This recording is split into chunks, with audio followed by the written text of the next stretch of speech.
हमारे मुआशरे में अक्सर ये बात उठती रहती है कि जो लोग हिंदी और उर्दू दोनों में कलाम कहते हैं, तो उनके लिए परेशानी है कि हिंदी वाले कहते हैं तुम उर्दू वाले हो, उर्दू वाले कहते हैं हिंदी वाले हो।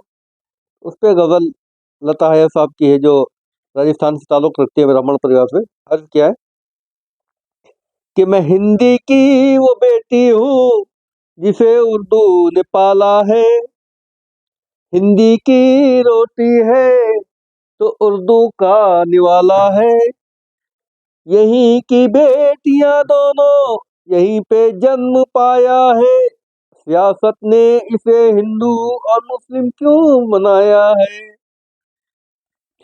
मुझे है प्यार दोनों से मगर ये भी हकीकत है, लता जब लड़ खड़ाई है हया ने ही संभाला है।